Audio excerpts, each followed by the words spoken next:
ఈరోజు మన రెసిపీ కాకరకాయ వేపుడు ఎలా చేయాలో చూసేయండి. నేను 1/2 కేజీ కాకరకాయలు తీసుకున్నాను. వాటిపైన చెక్కు మొత్తం తీసేసుకొని సన్నగా కట్ చేసుకొని పెట్టుకోవాలా. ఇందులోకి 1 స్పూన్ సాల్ట్, 1/2 స్పూన్ పసుపు వేసుకొని మంచిగా కలుపుకోవాలా. మూత పెట్టుకొని ఒక 10 నిమిషాలు పక్కన ఉంచుకోవాలి. కాకరకాయల నుండి వాటర్ వస్తుందండి. ఈ వాటర్ మొత్తం తీసేస్తే చేదు అనేది అస్సలు ఉండదు. వాటర్ పోసుకొని ఒక 2 సార్లు అయితే మంచిగా కడుక్కొని పెట్టుకోవాలండి పక్కకు. నూనె కొంచెం వేడైన తర్వాత జీలకర్ర, ఆవాలు వేసుకొని కొంచెం చిటపట్లాడిన తర్వాత పచ్చిమిర్చి వేసుకోవాలి. ఉల్లిపాయ ముక్కలు కూడా వేసుకొని కొంచెం వేగితే సరిపోతుందండి. ఇప్పుడు కొంచెం కరివేపాకు వేసుకొని ఒకసారి మంచిగా కలుపుకొని కాకరకాయ ముక్కలు వేసుకోవాలండి.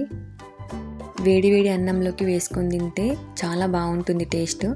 చాలామంది కాకరకాయ చేదు అని తినకుండా మానేస్తారు కదా, అలాంటి వాళ్ళకి ఇలా చేసి పెట్టండి, ఇష్టంగా తింటారు. మొత్తం మంచిగా కలుపుకున్నాం కదా, ఇప్పుడు మూత పెట్టుకొని 10 నిమిషాలు ఉంచాలి.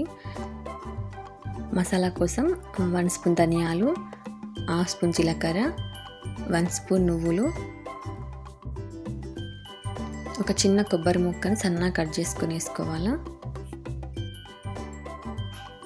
ఒక 5-6 వెల్లుల్లి రెబ్బలు కూడా వేసుకోవాలి. రుచికి సరిపడా కారం వేసుకోవాలి. నేను 2 స్పూన్ల కారం వేసుకుంటున్నాను. మొత్తం మిక్సీ పట్టుకోవాలి.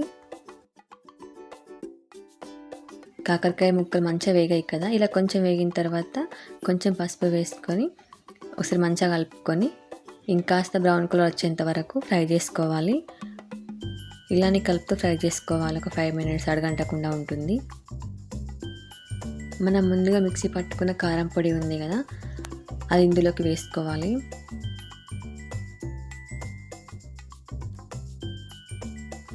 ఇప్పుడు రుచికి సరిపడా సాల్ట్ వేసుకోవాలి. చూసి వేసుకోండి. మనం కాకరకాయ ముక్కలు సాల్ట్ వేసి 10 నిమిషాలు పక్కన ఉంచాం కదా, కాకరకాయ ముక్కలకి సాల్ట్ అనేది పట్టుకుంటుంది కదా, నేను సాల్ట్ అయితే కొంచెమే వేసాను.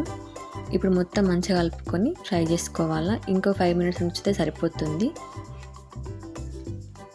ఒకసారి ట్రై చేయండి, మీరు కూడా ఖచ్చితంగా నచ్చుతుంది.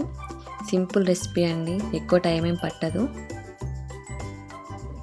చూసారా కాకరకాయ ఎంత మంచిగా వేగిపోయిందో, చూస్తుంటే తినాలనిపిస్తుంది కదా. Thanks for watching. Please like and subscribe.